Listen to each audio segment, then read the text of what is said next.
না সুলতা, কিছুই পেলাম না। পাতার ওপর পাতা উল্টে গেলাম, তবুও কিছুই পেলাম না। দেবতরের খাতার মধ্যে কোথাও পেলাম না ইমারত খরচ। আবার উল্টাতে লাগলাম। এবার হঠাৎ চোখে পড়ল একটা টাকা জমা হয়েছে সেই দিকে। সামান্য টাকা, 150 টাকা জমা হয়েছে। মাস্টার সোমেশ্বর রায়। দেবতরের ইটের পাজা বিক্রয় হয়। সোমেশ্বর রায় অন্দরমহল তৈরির জন্য খরিদ করেন। তর্স মূল্য বাবদ 150 টাকা। চমকে উঠলাম, এই তো পেয়েছি। নমস্কার, আমরা শুনছি তারাশঙ্কর বন্দ্যোপাধ্যায়ের লেখা উপন্যাস কীর্তিহাটের কর্ছা। তাহলে আসুন শুনে নেওয়া যাক আজকের পর্বে কি আছে। শুরু করছি আজকের পর্ব।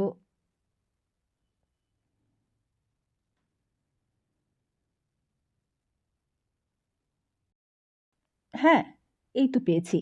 অর্থাৎ দেবতর থেকে ইট নিয়েও তার দাম পর্যন্ত সোমেশ্বর রায় দিয়েছেন নিজের তহবিল থেকে। পুরো 1 গ্লাস হুইস্কি খেয়ে বেহালাখানা তুলে নিয়ে ভাবলাম বেহালা বাজাবো। গভীর রাত্রি। আকাশে পশ্চিম দিকে চাঁদ পাণ্ডুর হতে সবে আরম্ভ করেছে। ছোট জাতের একরকম পাখি আকাশে ক্রমাগত উড়েই বেড়াচ্ছে। সেই পাখি তুমি বোধহয় দেখোনি সুলতা। কলকাতায় কাটিয়েছি তো সারা জীবন।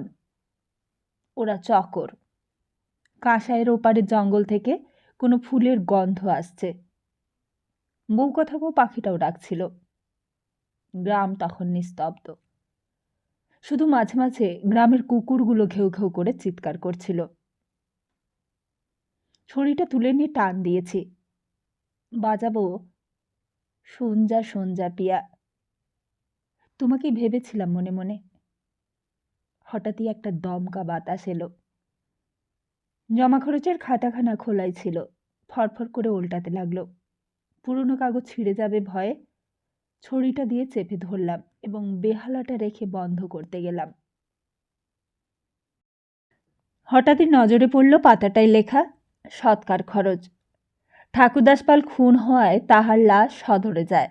সদরে লোক পাঠাইয়া তাহার সব দেহ সৎকারের খরচ 75 টাকা। তার যাই রয়েছে বারবরদারির যাতায়াত খরচ, তাহাদের খাদ্য খরচ, চন্দন কাষ্ঠ ঘৃত নতুন বস্ত্র ইত্যাদি নানা খরচ। ঠাকুরদাস পাল, সেই ঠাকুরদাস পাল, সে খুন হয়েছে। তার সৎকারে চন্দন কাষ্ঠ ঘৃত খরচ করেছেন রত্নেশ্বর রায়। আবার যেন কেমন অন্যমনস্ক হয়ে গেলাম। পাতাগুলো উল্টাতে লাগলাম। ঠাকুরদাসের শ্রাদ্ধের খরচ পেলাম, আর সেই পৃষ্ঠাতেই পেলাম পিদ্রুগুয়ানের পরিবারকে সাহায্য। একটা আশ্চর্য চেহারা ফুটেছিল রত্নেশ্বর রায়ের। মাথাটা নত হয়ে এলো। আক্রোশ ক্রোধ তার চিত্তকে দৃষ্টিকে অভিভূত করতে পারেনি। ঠাকুরদাসকে যে খুন করেছে তার অপরাধে তুমি তার স্ত্রী পুত্র কন্যাকে অপরাধী করনি। উল্টেই গেলাম খাতা। হঠাৎই একটা 4 অঙ্কের খরচ চোখে পড়ল, 1500 টাকা। খরচের বিবরণ পড়ে স্তম্ভিত হয়ে গেলাম। হুজুর বাহাদুরের পত্রের আদেশ অনুযায়ী পিছু গোয়ানের দায়রা মামলায় তাহার পক্ষ সমর্থনের জন্য এক জায়গায় খরচ 1500 টাকা। চমকে গেলাম। প্রতিটি পাতায় রায়বাহাদুর রত্নেশ্বর রায়ের সই রয়েছে। বিশ্বাসই করতে পারলাম না। পিদ্দুগুয়ানের দায়রার মামলার 1500 টাকা সাহায্য। তার পরিবার সন্তান সন্তাতিদের সাহায্য করছেন বুঝতে পারলাম। দয়া কিংবা করুণা। কিন্তু এও কি দয়া, করুণা? গোয়ান মেয়েটি কি এসে তার পায়ে লুটিয়ে পড়েছিল? বাঁচাও হুজুর, বাঁচাও আমার স্বামীকে। না। তাহলে সন্দেহ হচ্ছিল রত্নেশ্বর রায়ের মতো ব্যক্তিকেও। আর সঙ্গে সঙ্গেই মনে পড়ল শ্যামনগরে চ্যারিটেবল ডিসপেন্সারি আছে, ঠাকুরদাস দাতব্য চিকিৎসালয়। মনে মনে প্রণাম করলাম রত্নেশ্বর রায়কে। বললাম, ক্ষমা করো আমাকে। সারাটা রাত মদের নেশাতে ঘুম আসেনি। সকালবেলা স্নান করে নেশাটা কেটেছিল, কিন্তু রত্নেশ্বর রায়ের চরিত্র নিয়ে যে ঘোরটা লেগেছিল সেইটা কাটেনি। মনের মধ্যে একটা কথাই ধ্বনিত হচ্ছিল বারবার, অদ্ভুত, অদ্ভুত। চা খাচ্ছিলাম, এমন সময় আমার কর্মচারী এসে ডাকলে, বাবু, বুজারত আরম্ভ হয়েছে। গ্রামের নৈরত কোণ থেকে এসে পড়ল বাড়ির সীমানায়। ওরা বাড়ির দেবোত্তর বলে আপত্তি দেবে। ঠিক আছে, চলুন। ডিকুকে বা রোজিরই ওকে ডাকুন। খানকয় খাতা নিয়ে যেতে হবে, বাড়িতে আসতে দেরি ছিল। নায়েব শঙ্কিত হয়ে ছুটে এসেছিল। নৈরিত কোণ থেকে উত্তর দিকে সেটেলমেন্ট চলছিল।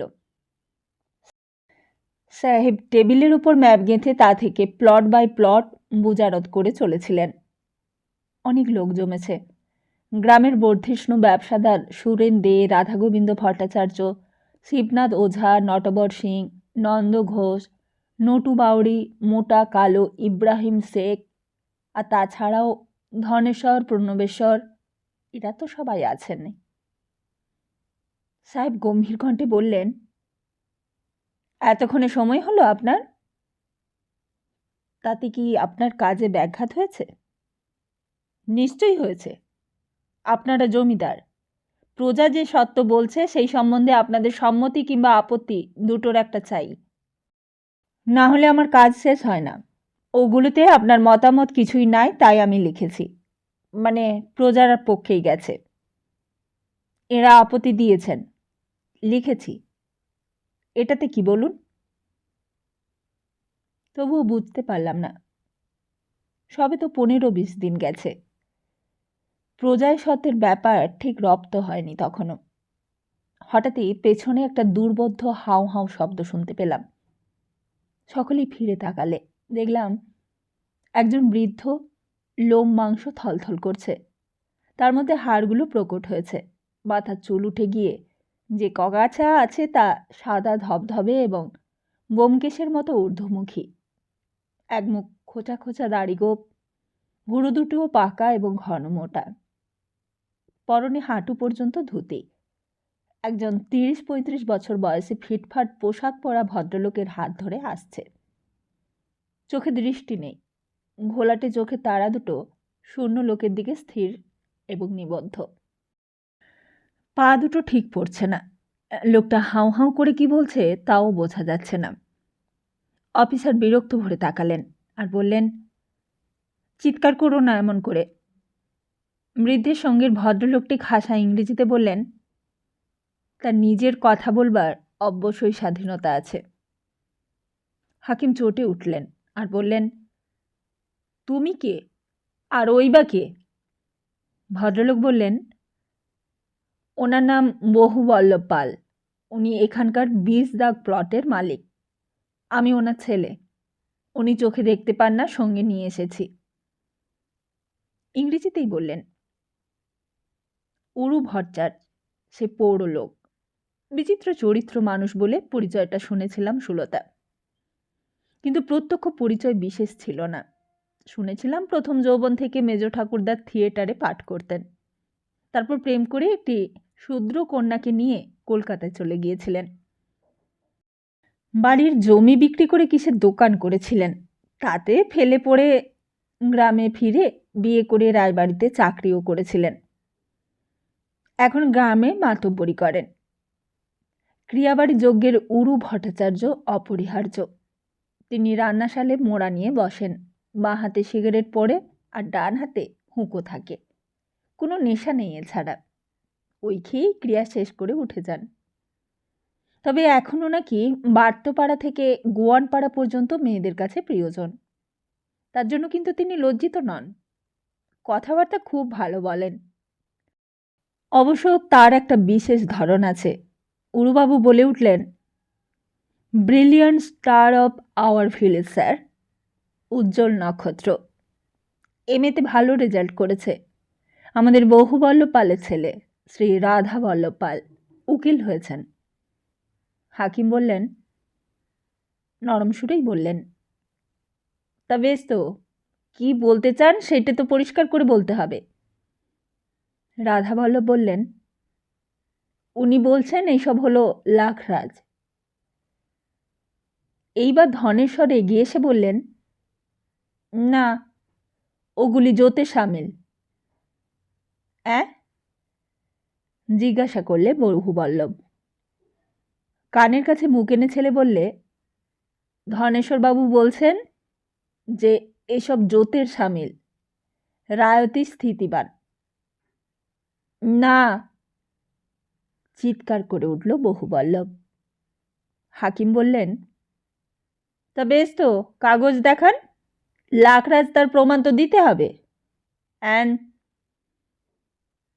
কানের কাছে মুখ রেখে ছেলে বুঝিয়ে দিলে। তাতে পাল বললে, কখনো খাজনা আমি দিই নাই, কখনো না, আমার বাবার আমল থেকে। হ্যাঁ। উকিল বললেন, ভোগ দখল সূত্রে নিষ্কর। হাকিম হেসে বললেন, নিশ্চয়ই লিখব, তার সঙ্গে ধনেশ্বর বাবুদের আপত্তিও রেকর্ড করতে হবে আমাকে। ধনেশ্বর বাবু? আহা হা, চিৎকার করে উঠল বহুবল্লভ। রায়বংশের মুখ উজ্জ্বল করেছে, বা বা বা বা। ধনেশ্বর বললে, বহুবল্লভ, তোমার ধন হয়েছে, ছেলে এমএ পাশ করেছে না? তবুও কথাটা হিসেব করে বলো। বুড়ো হাতি করতে মরতেও সে হাতি, সেকাল হলে। বহুবল্লভের উকিল ছেলে বলে, ড্রোনস অব দ্য সোসাইটি, লজ্জাও নেই এদের। প্রণবেশ্বরের মুখ লাল হয়ে উঠেছিল। সে বললে, এর মধ্যে ঝগড়ার তো কোনো কারণ নেই। বহুবল্লভ যা বলছে। প্লিজ, সে বহুবল্লভ বাবু। উকিল বললে, বহুবল্লভ বাবু? হ্যাঁ, না বললে উনিও নাম ধরেই বলবেন। বেশ, তা সে যা বলছে তার রেকর্ড করুন আপনারা, স্যার। বহুবল্লভ তবুও থামল না। সে হাউ হাউ করে বলে উঠল, ও কীর্তিহাটে বসত বাড়ি আর গোচরের খাজনা মাপ ছিল, কখনোই জমিদার লায় নাই, পেজাতেও দেয় নাই। মাপ করেছিলেন সোমেশ্বর হুজুরের পিতা কুড়ারাম হুজুর। আজ 5 পুরুষ আমাকে নিয়ে ভোগ করে আসছি, ইয়া আমাদের সত্য হয়েছে। আজ লোভ বললেই দেবো আর জমিদার পাবে, এই তো হাকিমের বিচার। হাকিম এবার নিজেই চিৎকার করে বললেন, বিচার আমি করব না, সে পরে হবে। আমি রেকর্ড করে যাব, যা প্রমাণ পাবো সব। হঠাৎই আমার মনে পড়ে গেল সুলতা, রায়বংশের পাঁচালী। কীর্তিহাটে বাস্তু জমি, গোধন চরণভূমি, মা কালী চরণের নমি দিলাম নিষ্কর।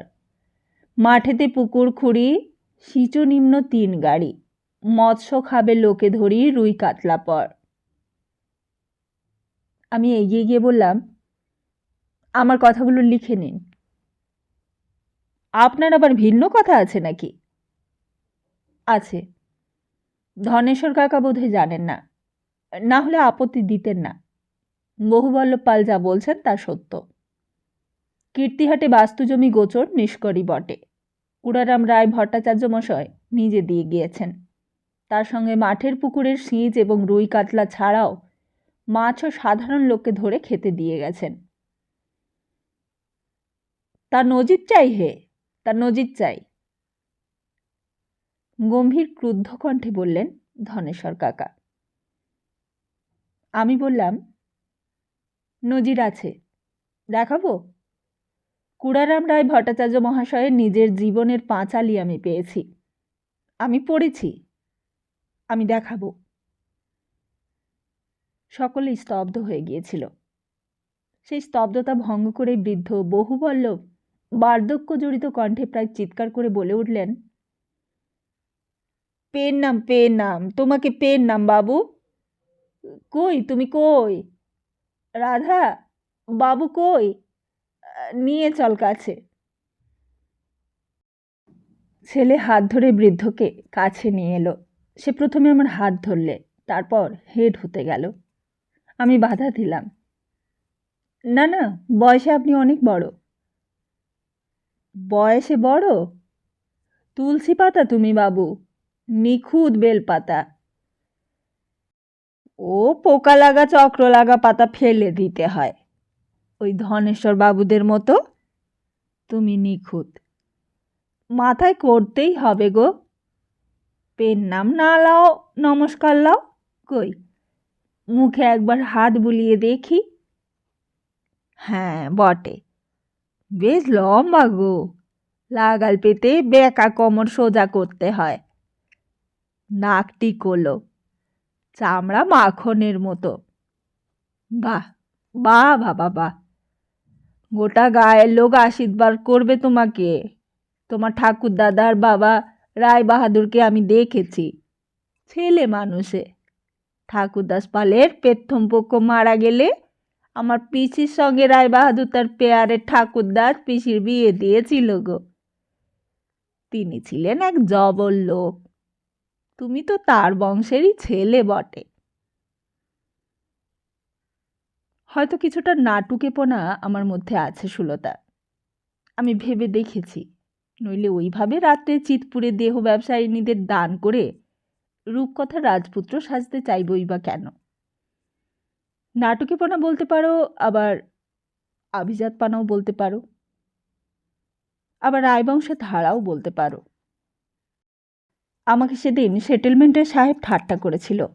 আমি যে মাত্র ওই পাঁচালির কথা বললাম এবং বললাম ভোগ দখলকারীদের লাখরাজ দাবিতে আমার আপত্তি নেই, অমনি তার ক্রিয়া একটা হয়েছিল, যেটার জন্য বহুবল্য পাল প্রবল উচ্ছ্বাস প্রকাশ করলে। যেই কথাটা পিঠে বা জবাবে ধনেশ্বর কাকার দল একেবারে চুপ করে গেল, কোনো কথাই বলতে পারল না। কিন্তু সাহেব কথা বললেন, বেশ অ্যাক্টিং করার মতো ভঙ্গি, প্রচ্ছন্ন শ্লেষ মিশিয়ে বলে উঠলেন, দেখুন দেখুন, আপনাদের জমিদার 8.5 আনার মালিক, কি মহান সত্যিবাদী একবার দেখুন। বাড়ি এসে একটা আশ্চর্য তৃপ্তির মধ্যে বসে আকাশের দিকে তাকিয়েছিলাম। কলকাতার মাথার আকাশ অবশ্যই আছে, কিন্তু সেই আকাশ মানুষের চোখে বড় পড়ে না। আমি ঝড়ের আকাশ দেখতে ছাদে উঠতাম, রাত্রে নক্ষত্র দেখতে উঠতাম, কিন্তু কখনো সাধারণ সময়ে খোলা আকাশের দিকে ভরপুর মন নিয়ে অন্যমনস্কভাবে তাকিয়ে থাকিনি। সেটা এইখানে এসে আমাকে পেয়ে বসেছিল। এইখানে আকাশের একটা রং আছে, ঋতুতে ঋতুতে তা পাল্টায়। সেদিন আকাশটা ছিল ঘষা কাচের মতো, মানে ধুলো উঠেছিল বাতাসের স্তরে। তারই ওপর খাঁ খাঁ করা আকাশে একজোড়া বড় আকারের কালচে রঙের পাখি দুটো ডানা স্থিরভাবে মেলে দিয়ে পাশাপাশি উড়ে আসছিল। পক্ষী মিথুন তাতে সন্দেহ নেই। তোমাকে নিয়ে কল্পনা করেছিলাম, এই বিবি মহলে জীবনটা এইভাবে স্থির পাখা বিস্তার করে ভেসে থাকার মতো কাটিয়ে দেব। জমিদারি, বিবিমহল, রায়বাড়ি এসবের ওপরে আমার আকর্ষণ তো ছিল না, তা সে তুমিই সাক্ষী দেবে। কিন্তু সেই দিন ঘোর লেগেছিল, বহুবল্লভের প্রণামের অনেক দাম। ওর উকিল ছেলে আজ মুখ টিপে হাসলেও কাল আমার কাছে নত হবে। ওকেই না হয় এইখানে ম্যানেজার রাখবো। নতুন উকিল আর কত উপার্জন, উকিল ম্যানেজারের একজন দরকারই হবে। পার্মানেন্ট সেটেলমেন্টের আগে থেকেই জমি নিয়ে আইন বদলাতে বদলাতে 1935 মহাভারত হয়ে উঠেছে। বেঙ্গল টেন্ডেন্সি অ্যাক্টের আয়তন দেখলে চমকে উঠতে হয়। পঞ্চম আইন, ষষ্ঠ আইন, সপ্তম আইন, অষ্টম আইন এসব সেকালের। তখন প্রজাকে এনে আটক কয়েদ করে খাজনা আদায় করতে পারত জমিদারেরা। তারপর মাঠে ধান ক্রোক করে আদায় করতে পারত খাজনা। আর সেই আমলে সোমেশ্বর রায়, বীরেশ্বর রায় জমিদারি করে গেছেন। তারপর ওসব আইনের অষ্টম আইন বাদে সবই উঠে গেছে। জমিদার প্রজার মধ্যে সরকারের চোখে ভেদ নেই। এখন সব মুনশেফি সাব জজ কোর্টের এলাকার বিচারের মধ্যে গিয়ে পড়ে গেছে। আদায় তহসিল সেরেস্তা থেকে মামলা সেরেস্তা বড় হয়ে উঠেছে। এখনো একজন উকিল রাখলে মন্দ হয় না। ভেবেছিলাম বিকেলবেলা লোক পাঠাবো, হঠাৎ এরই মধ্যে কি করে ঠাকুরদাস পাল উকি মেরে মুখ বাড়ালে তা বলতে পারবো না। ঠাকুরদাস পাল বহুবল্লভের পিসে মশাই হতো। বহুবল্লভ তো বলতে পারবে ওই কথাটা, তাই ঠিক করলাম নিজেই যাব বিকেলে বহুবল্লভ পালের কাছে। দুপুরে মেজ ঠাকুমা এসেছিলেন, তাকে কথাটা বললাম। মেজ ঠাকুমা আশীর্বাদের ছলে অনেক গুণগানী বলো আর বাস্তব গানী বলো করতে করতে ঘরে ঢুকেছিলেন। তিনি বললেন, সারা গ্রামে ধন্যী ধন্যী উঠেছে। কথাটা চাপা দিয়ে আমি বহুবল্লভের ওইখানে যাবার কথাটাই বললাম। তিনি প্রথমে খুঁতখুত করতে লাগলেন, তারপর বললেন, তা যাস? শুনেছি আমার শ্বশুরের হুকুম ছিল আমার শাশুড়ির ওপর। বিকেলে তিনি বের হতেন ঝি আর চাকর নিয়ে, বিশেষ করে বাউড়ি বাগদি চুয়ার পাড়ায় তিনি গিয়ে দেখতেন কার বাড়ির চাল থেকে ধোঁয়া উঠছে আর কার উঠছে না, মানে কার রান্না চেপেছে আর কার চাপেনি। বাড়ি থেকে চাল যেত তাদের বাড়ি। ভদ্র শূদ্র গরিব কারুর অসুখ বেশি শুনলে খোদ কর্তা যেতেন দেখতে, চিকিৎসারও ব্যবস্থা করতেন। তা যেতে পারিস, তবে সঙ্গে লোক নিয়ে যাস।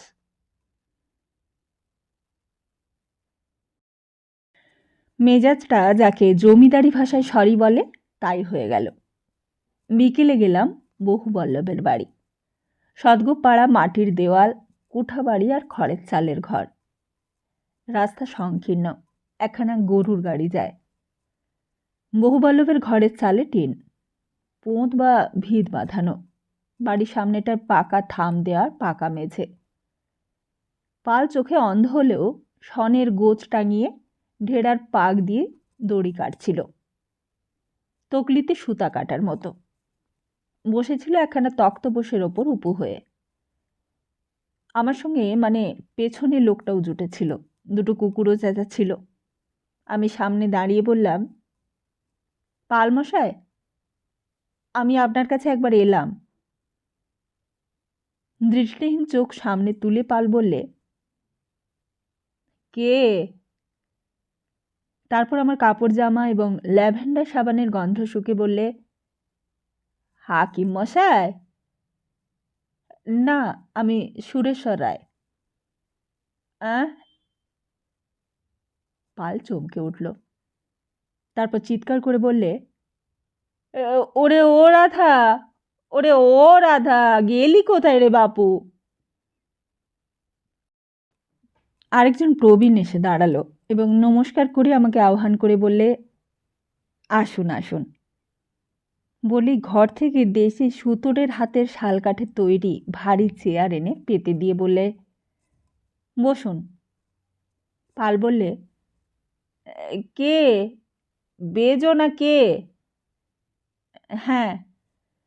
রাধা কোথায়? রাধা? সে হাকিমের কাছে গেছে। হাকিমের কাছে? কচু পোড়া খেয়েছে, নিকা পাড়া শিখে উকিল হবে। হাকিম ছাড়া আর চিনলে না কিছু।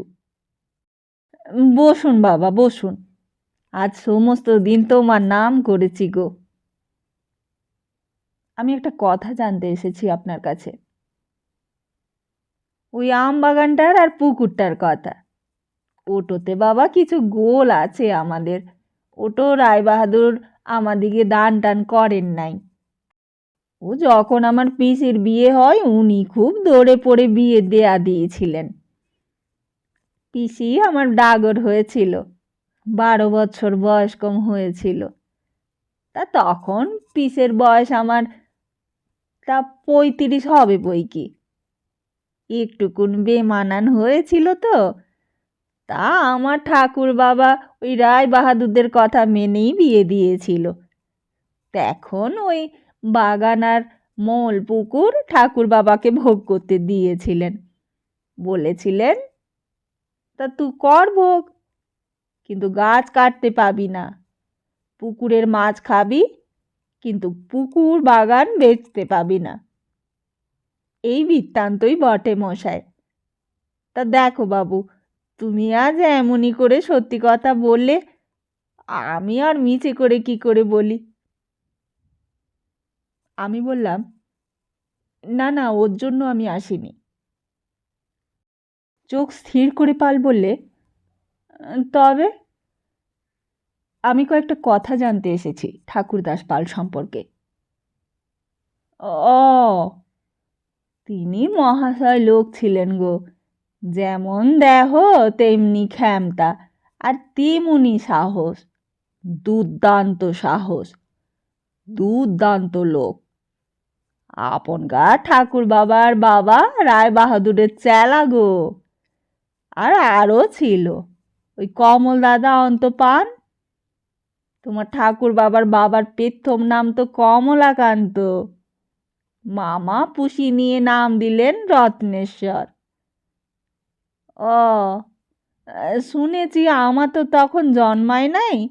মামা ভাগ্নেতে সে ভয়ানক ঝগড়া। বলে মামা গুলি করতে গিয়েছিল ভাগ্নেকে। সেই তো ঘরে আগুন লাগালো পিসেদের গায়ে। তাতে তোমার ঠাকুর বাবার বাবাকে বাঁচাতে ছুটল পিসে। বাঁচালে? এদিকে আবার পিসের প্রথম সংসার জ্বলন্ত চাল চাপা পড়ল। আবার শেষটাই যে কি হলো, কি হলো সেটাই জিজ্ঞেস করতে এসেছি আপনাকে। সেটা পিসেরই দোষ বটে, বুঝেছেন? ঠিক কথাটি কেউ জানে না, সে কাকপক্ষীতেও না। তবে দোষ পিসেরও বটে। কেনে বলছি শোনেন। ওই পিসের ছেলে আমাদেরই হাম জুটি, এই 3 বছর 4 বছরের বড় হবে। সে থাকতো কীর্তিহাটে, থাকতো আপনকার ঠাকুর বাবা দেবেশ্বর বাবু মহাশয়ের কাছে। হ্যাঁ, তিনি একটা বাবু মহাশয়ই বটে। চেহারায় যেমন কার্তিক, তেমনি তার মেজাজ। ইংরেজি নেগা পড়াতেও পণ্ডিত। বাঘ মারতে যেতেন, ঠোঁট বেঁকিয়ে একটা হাসি ছিল তার। সে মশার ছুরির মতন, বুঝেছেন? আমার দাদা ঠাকুরদাস পিসের বড় বেটা তার কাছেই থাকতো। ওই কলকাতা গেলেন বড়বাবু, আর সেও কলকাতা গেল। তাকেই পড়াতে চেয়েছিলেন রায় বাহাদুর। তার আর হলো না। লেখাপড়া ছেড়ে ওই বড়বাবুর সঙ্গে ফষ্টি নষ্টি করতো, শিকারে যেত। তা পরেতে দুমতি গোয়ানপাড়ার পিচ গোয়ানের বোন ছিল, তার নাম ছিল ভাইলা। মশাই সে এক মেয়ে বটে, যেমন রং তেমনি তার চেহারা। তা সে দেখেছি আমরা। তাকেই সেই বার করে নিয়ে ভাগলো। এইতে পিচ খুব থাপ্পা। একে গোয়ান, তার ওপর ছিল মারহাট্টা গুন্ডা ডাকাত। সে রায় বাহাদুরের কাছে নালিশ করলে। রায় বাহাদুর ঠাকুরদাস পিসেকে বললে তোর ছেলেকে সাজা নিতে হবে। তা কি হলো ঠাকুরদাস পিসের? সে বললে সাজা আবার কিসের, সে বেটা ছেলে, মেয়েটার বিচার করো। দেখো সেই হারামচাঁদি আসলে দোষী। রায় বাহাদুর খুব ধমকালে। মশাই, সেই দিন সেইখানে সে ঘরে মাছি ঢুকবার হুকুম ছিল না। ছিল পিসে, পিঁপড়ু আর খোদ রায় বাহাদুর নিজে। পিসে দুমতি, সে বললে তাহলে আমিও সব ফাঁস করে দেবো। হ্যাঁ, কি ফাঁস করে দেবে, কি বৃত্তান্ত, তা কেউ জানত না। জানতে শুধু পিসে, আর জানতেন রায় বাহাদুর। তা লোকে অনুমান করে মশাই যে রায় বাহাদুরের সঙ্গে তার বোন মামলা করেছিলেন। জানেন তো, ওই মানে রায় বাহাদুর পুষ্য বেটা আর মেয়ে হলো আসল। রায় বাহাদুর মামলা করেন নাই, টাকা দিয়েই মিটিয়ে নিয়েছিলেন। সেই তারই কোনো গুজ্জ কথা বোধহয় হবে। তাই ফাঁস করে দেবো বলে পিসে বেরিয়ে এসে পিদ্রুকে বললে, আয় শালা গোয়ান, ওর বিচার রায় বাহাদুর করবে কি রে, তোতে আমাতেই হোক, আয়। আর তক্ষুনি রায় বাহাদুর ইশারা দিয়ে থাকবেন। তাই পিদ্রু বেরিয়ে এলো, আর দুইজনে হাতাহাতি করতে করতে নদীর ঘাট পর্যন্ত গেল। ওই ঘাটটার নাম তখন গোঘাটা। মানে ওই গোছরের পাশে তো, ওই যেটা নাক রাখছিল আপনি স্বীকার করলেন, ওই ঘাটেই গরুতে জল খেত। এখন লোকে বলে গোঘাটা মানে গোয়ান ঘাটা। পিসে যে ছিল ওই গোয়ান পাড়াতেই, ওই মেয়েগুলোর সঙ্গে ভজিয়ে দেবে, ভাইলার দোষ বলেছিলও সে তাই। আয় তোদের বেটি গোলার কাছে শোন কার দোষ। কিন্তু ওই ঘাটে গিয়েই পিদ্রু একেবারে এই 1 হাত লম্বা ছোড়া বার করে আচমকায় দিলে বসিয়ে পিসের বুকে। সে ঘড়া ঘড়া রক্ত পড়েছিল। একটু চুপ করে থেকে আমি জিজ্ঞাসা করলাম, পিদ্রুর মামলায় অনেক টাকা খরচ হয়েছিল? হ্যাঁ, বড় উকিল দিয়েছিল, সে রায় বাহাদুরই দিয়েছিলেন, তাই গুজব মশাই। কেন? কেনে? একটু চুপ করে থেকে পাল বললে, সঠিক তো বলতে পারবো না, এত বড় নোকটা ধার্মিক নোক, কীর্তিমান নোক, সন্দেহ করলে পাপ হয়। নোকে বলে দোষ তো পিসের ব্যাটার, পিদ্রুর অপমান তো পিসের ব্যাটাই করেছে, ঝোঁকের মাথাতেই করেছে, এই বলে দয়া হয়েছিল তাই।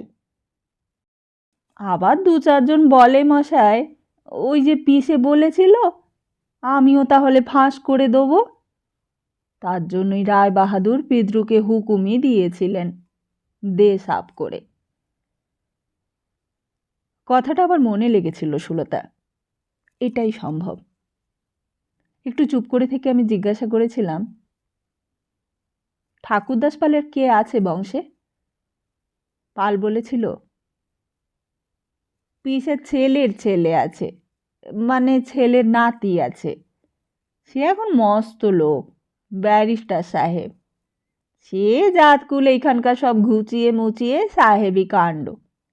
পিসের ছেলে ভয়ালকে নিয়ে কলকাতা পালিয়েছিল, বাবা খুন হলো, রায় বাহাদুরেরও ভয়ে এলো না, ওই পিসি ছাদ্য টাদ্য করলে। ওদিকে তোমার ঠাকুর বাবার কাছে টাকা কিছু নিয়ে সে কলকাতায় ব্যবসা করলে, ভায়ালকেও ছেড়ে দিলে আর এখানে বিয়ে করে গিয়েছিল, সে বউ লিলে না। বউটার ভাগ্যই ভালো, মরেও গেল। তা এখন সে কি করলে, ওই বেক্ষ হয়ে গেল মাসায়। তখন বেক্ষ হওয়ার খুব ধুম হলো, বিয়ে করলে বেক্ষ বাড়িতেই, অবস্থাও ভালো ছিল। তারপরেতে ভগবানের মার, ব্যবসায় ফেল হলো, একেবারে ফেল হলো, ধাক্কাটা সইতে পারলে না, মরেও গেল। আর বউ ছেলে যাবে কোথা, গেল বাপের বাড়ি। তারপরেতে ছেলে লেখাপড়া শিখে উকিল হলো, আর লাতি বিলাত গেল, ব্যারিস্টার হয়ে এলো, এখন মস্ত লোক। তবে শুনেছি নাকি, গুজবই বটে মশাই, ওই ছেলে সব খরচ, মায়ের লাতির বেলাতেই যাবার খরচ, সেই সব নাকি রায় বাহাদুর দিয়েছিলেন। আর না হয় তোমার ঠাকুর বাবা মানে বড় বাবু দিয়েছিলেন, দেবেশ্বর বাবু মহাশয়। তারা আর এখন পাল লয়, ঘোষ হয়েছে, মিস্টার রমেশ চন্দ্র ঘোষ ব্যারিস্টার। আমি চমকে উঠলাম। সুলতা, মনে হলো কংসাবতীতে প্রলয় বন্যা এসেছে, সেই বন্যায় আমরা দুজনে দুই দিকে ভেসে যাচ্ছি। তবু মানে আশা করেছিলাম ওই রমেশ ঘোষ তোমার বাবা নয়, কিন্তু সন্দেহ রইল না। পালে ছেলে উকিল ফিরে এসে যেই ঠিকানাটা দিল, সেটা তোমাদেরই। আবার আমি রায়বংশের অতীতের অন্ধকারের মধ্যে অন্ধের মতো ছুটলাম, কোথায় আলো কোথায় আলো বলে। আলোর বদলে আগুনের কুণ্ডতে পড়ে যদি ছাই হয়ে যায়, তাও এর থেকে যেন ভালো। হঠাৎই 3-4 পর কৃষ্ণ জবনিকা যেন তুলে দিলেন ভাগ্যবিধাতা। হঠাৎই এলো ব্রজেশ্বর। মনে আছে ব্রজেশ্বরকে, যে আমার নামে পরিচয় দিয়ে যেত আসতো শেফালির বাড়িতে, যে আমাকে বলতো রাজা ভাই? সেই অতি মিষ্ট মুখ, বাক্যবিদ, সুন্দর চেহারা ব্রজেশ্বর।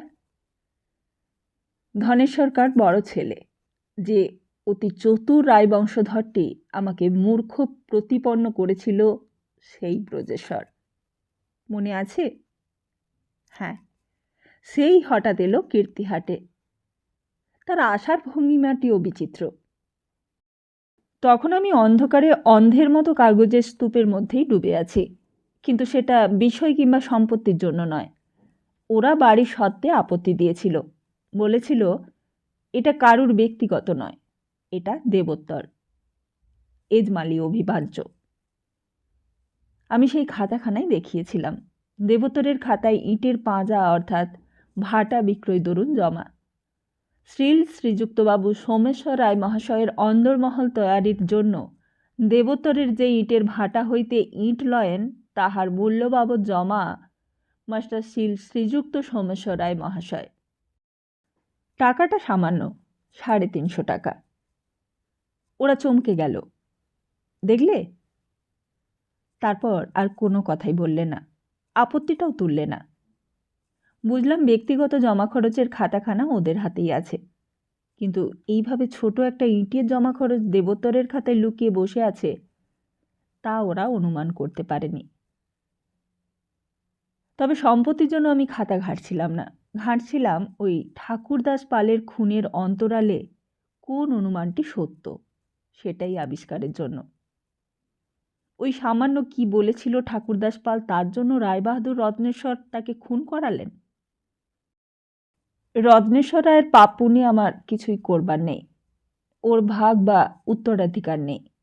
উত্তরাধিকার থাকে বিষয়ের, যেটা আমি পেয়েছি। কিন্তু এই যে তার পাপ, যদি এটা সত্য হয়, তারই পাপ হয়, তবে সেই পাপ যে প্রচ্ছন্ন কলির মতো ছুরি বাড়িয়ে এগিয়ে আসছে তোমার এবং আমার মধ্যের বন্ধনটা কাটবার জন্য। এ নিয়ে মনে মনে আমি তোমার সঙ্গে কথা বলেছি। তুমি যেন কেঁদেছ, মুখ ফিরিয়ে বসেছ, তারপর বলেছ এরপর আর হয় না, তোমার সঙ্গে আমার বন্ধন এরপর আর হয় না। আমিও ভাবছি ঠাকুরদাস পাল এমন কোন মর্মান্তিক কথা বলেছিল, আর সেই কথাটা তিনি বলার পরেই কি আমি পারবো তোমার সঙ্গে জীবন বাঁধতে? আমি পাগলের মতো কাগজ ঘাঁটছিলাম। দেবতার ঘরের সিন্দুকের ভেতর থেকে কাপড়ের টুকরোয় বাঁধা অনেক চিঠি পেয়েছিলাম, সোমেশ্বর রায়ের আমলের, বহু বিচিত্র চিঠি। কাতার্নি দেবীর আরও কখানা সেই ধরনের প্রেমপত্র ছিল, ল্যান্ড হোল্ডার্স অ্যাসোসিয়েশনের চিঠি, রেগুলেশনের নকল পেলাম, নানান জমিদারের চিঠি পেলাম, আর পেলাম রবিনসন নীলকুঠির কুঠিহাল সাহেবের একটি চিঠি। তার মধ্যে দেখলাম তিনি তাকে টাকা ধার দিয়েই ক্ষান্ত ছিলেন না। রবিনসনের ব্যবসায়ে জমিদার হিসেবে সাহায্য করেছেন, প্রজাদের নীল বুনতে বাধ্য করে, এবং আরও অনেক কিছু করে। একখানা চিঠি ছিল বীরেশ্বর রায় সম্পর্কে। রবিনসন লিখেছে, মিস্টার রায়বাবু, তোমার ছেলে ধীরা এখানে বেশি থাকছে বলে তুমি মনে মনে ভয় পেয়েছ শুনলাম। রেভারেন্ড হিল আমাকে বলেছেন, চিন্তা করো না, সে আমাদের ভালোবাসে। আমাদের ছেলে জনি এবং মেয়ে ম্যারির সঙ্গে তার খুব ভাব। আমরা তাকে ভালোবাসি, দুর্দান্ত সাহসী ছেলে। তবে আমরা তাকে মুরগি বিপ হ্যাম খাওয়াইয়া খ্রিস্টান কখনোই করিব না। মেরি ইংরেজ মেয়ে, সুতরাং চিন্তা করো না। বীরেশ্বর তখন 16 বছরের। আরও চিঠি পেয়েছিলাম, একখানা প্রিন্স দ্বারকানাথের। তিনি জানতে চেয়েছিলেন জমিদারি সম্পর্কে কতগুলো তথ্য। সোমেশ্বর গ্রামে এসে শুধু জমিদারির খাজনার সঙ্গেই নয়, মাটির সঙ্গে জড়িয়ে পড়েছিলেন বলে এইসব তথ্য তার নখদর্পণে ছিল। আরেকখানা চিঠিতে বর্ধমানের জাল প্রতাপ চাঁদের কথা ছিল। দ্বারকানাথ লিখেছিলেন, শ্মশান হইতে পলায়ন করিয়াছে মরাটা ভান। ইহা প্রায় আরব্য উপন্যাসের সিন্ধু কোড়ার মতোই অবিশ্বাস্য।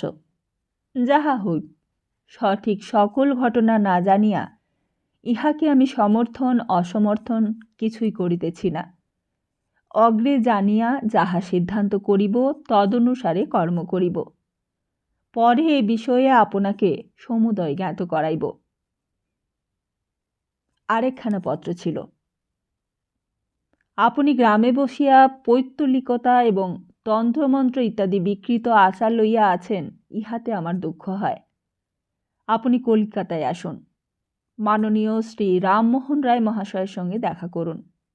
আমি নিশ্চিত বলিতে পারি আপনার মতের পরিবর্তন হইবে। তাহা ছাড়া অর্থ লইয়া জমিদারি কেনায় আমাদিগকে ভুলাইয়া ইংরেজেরা ব্যবসা বাণিজ্য সবই হস্তগত করিয়া লইতেছে। বাণিজ্যই লক্ষ্মী। সুতরাং আমাদিগকে ব্যবসায়ের ক্ষেত্রেও অগ্রসর হইতে হইবে। এইসব যখন পড়ছিলাম তখন মনের মধ্যে সে কালটা ভেসে উঠেছিল, কিন্তু সেই আমলের ইতিহাসকে জানার প্রলোভন আমার ছিল না। আমি জানতে চাচ্ছিলাম ওই ঠাকুরদাস পাল আর রত্নেশ্বর রায়ের কথা। তাতেই আমি এমন মগ্ন হয়ে গেছি যে শুধু অতীতই বা কেন, বর্তমানকালের আর কিছুই মনে ছিল না আমার। কলকাতা, তুমি সব যেন অনেক দূরে চলে যাচ্ছ।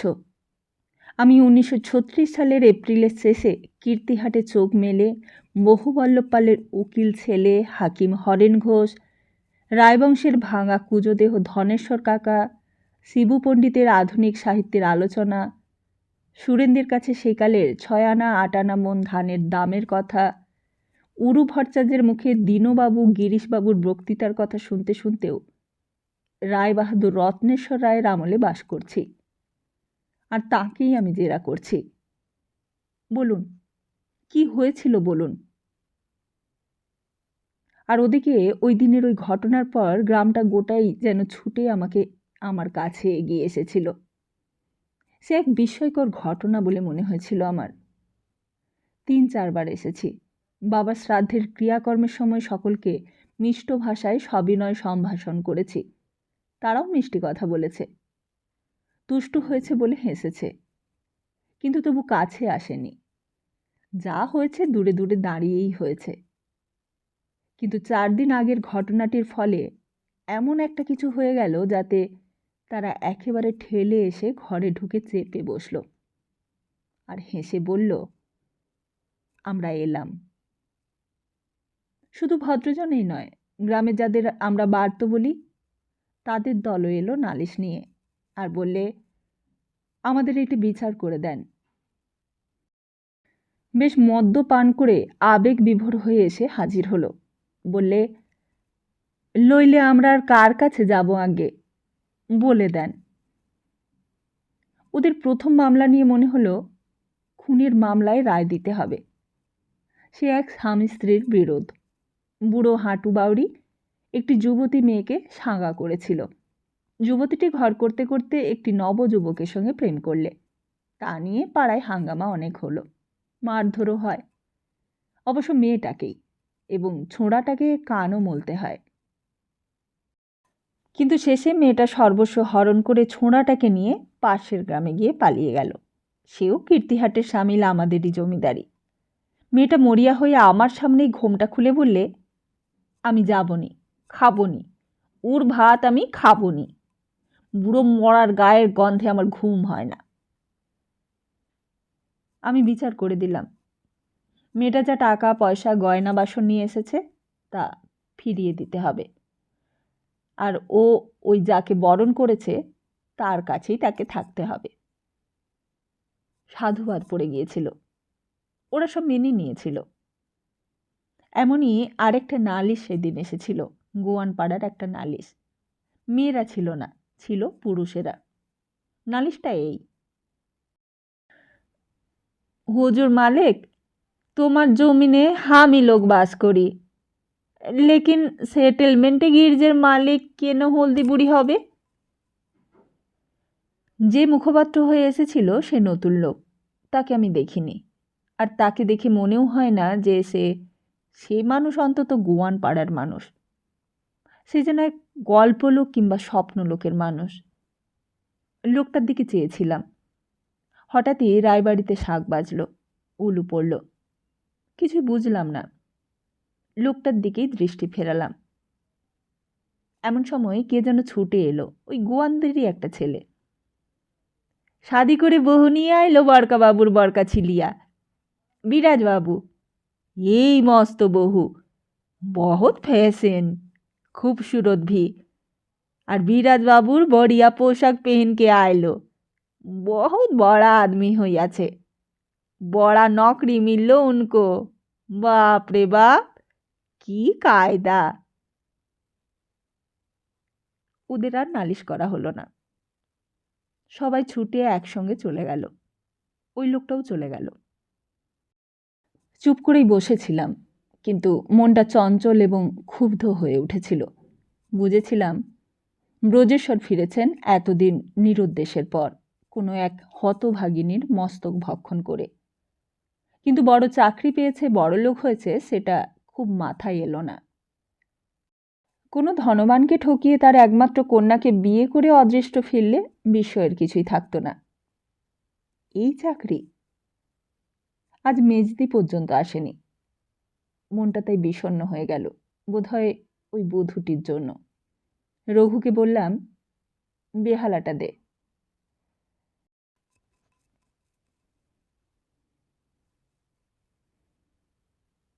তাহলে আজকের মতো এখানেই শেষ করি।